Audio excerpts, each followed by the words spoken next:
Meet the Adams family. They've just moved into their new neighborhood and they're excited. But there's a few things that they didn't anticipate when moving into their new home. They have no nearby school and face hours of traffic to reach the school in the next suburb over. While this is a fictional family, stories like this are common across the world in newer states that find themselves just on the outer reaches of the city.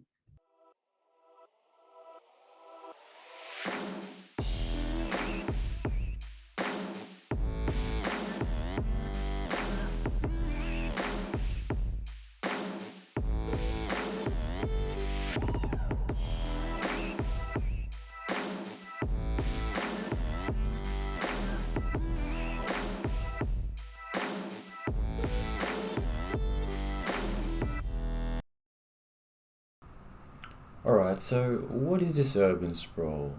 Let's enter the classroom. Basically, it's when you build sideways rather than upwards. So the first key characteristic is low density.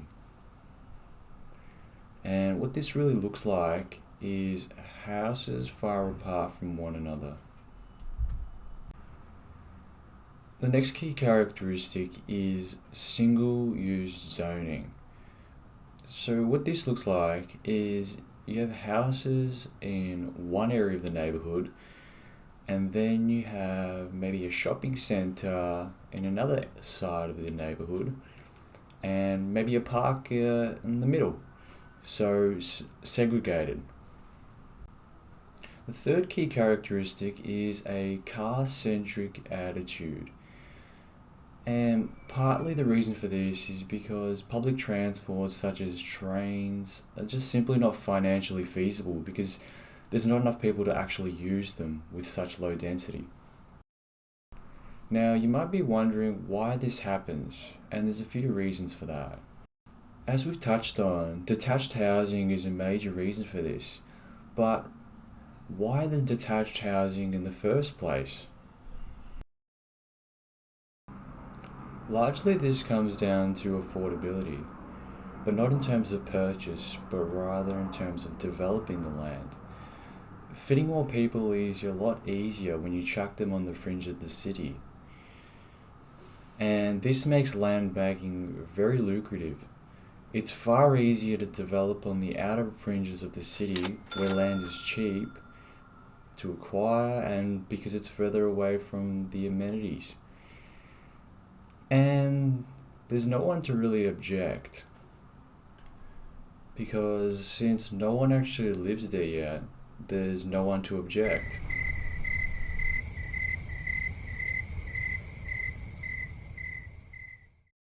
And if it's cheaper housing, who's going to say no to that? But there's no such thing as a free lunch.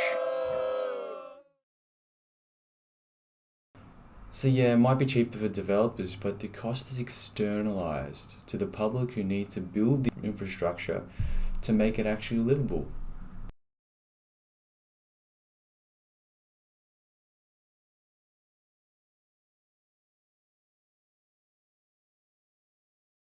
Another way to explain the rapid expansion outwards via low density is the need for a big backyard and the total rejection of apartment living.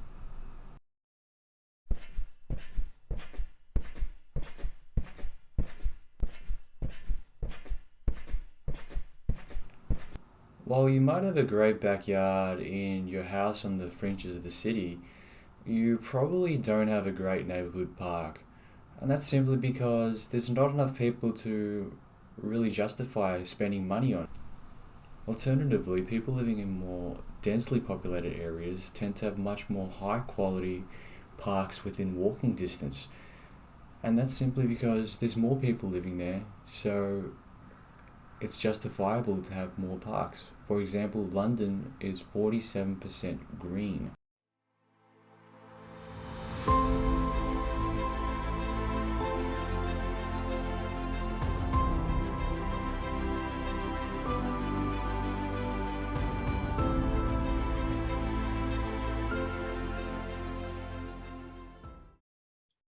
They can visit a new park for every day of the week within walking distance instead of the most boring backyard every day, which is the one you see every day, your own one.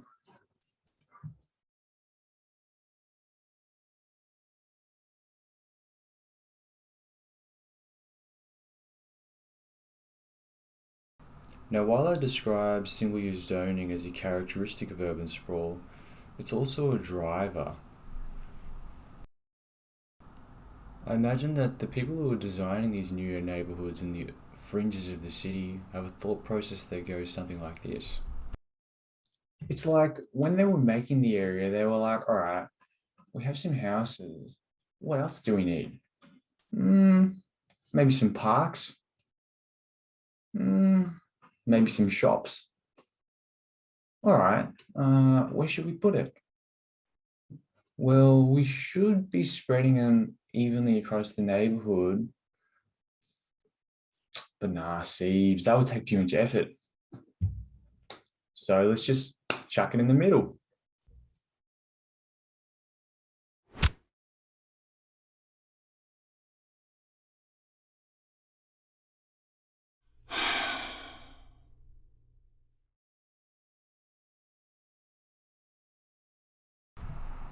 All right, so we've got a bit of an idea of why urban sprawl occurs, but why do we care?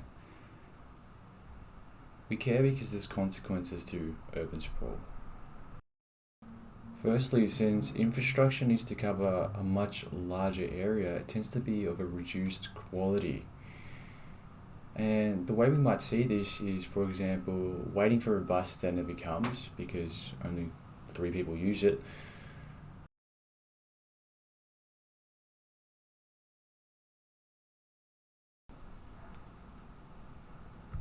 To fuel low density development, you need a lot of land. And guess what else needs a lot of land? Farming. Issue is that when new estates are being built on the fringes of the city, farmland suddenly becomes a lot more valuable for residential use. So farmers cash in and we lose valuable cultivatable land. And what this really means is a danger to food security.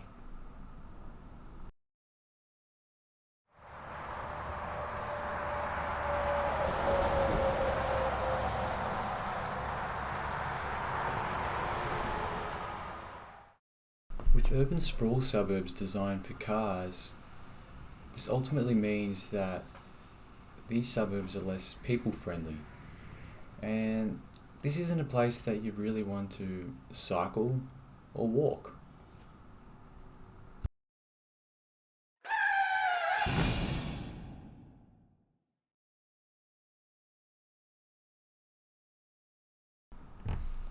Okay, so what are the alternatives to urban sprawl?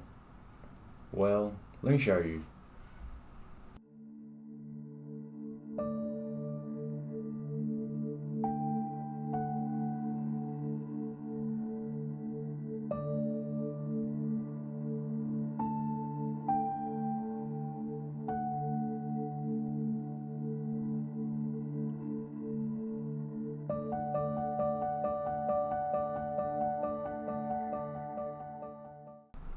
Enter Seoul, the main city of South Korea and a good example of a city which has avoided urban sprawl. One example of how they did this was removing an 8-lane highway in the middle of the city. And the mayor was quoted saying that Seoul is for people and not for cars. Now you might be wondering, alright, if you take away a highway, how is that going to actually reduce traffic? Well, the result actually was less traffic as more people turned to public transport, and there were other effects as well, like a reduction in the temperature of the inner city and a dramatic increase in tourists.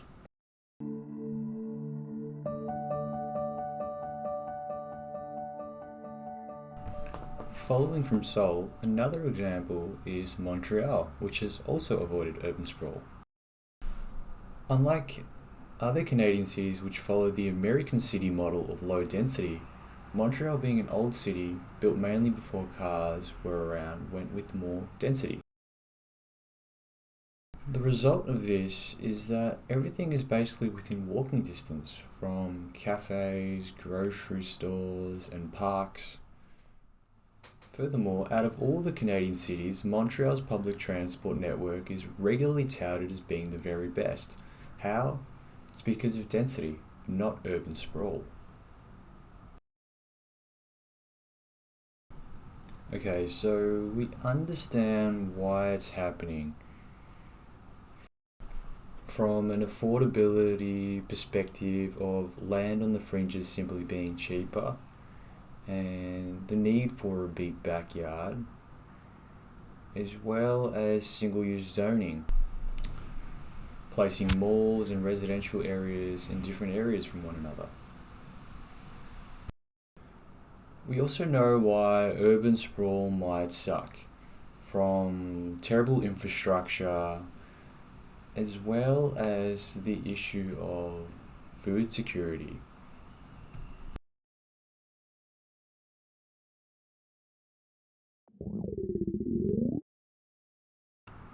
As well as the drawback of a land designed for cars and lower quality of life.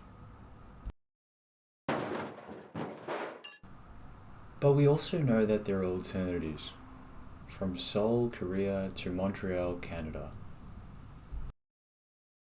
Now we know that building outwards just isn't sustainable, nor is it desirable. So really, the only way is, rather than going sideways, is to go up.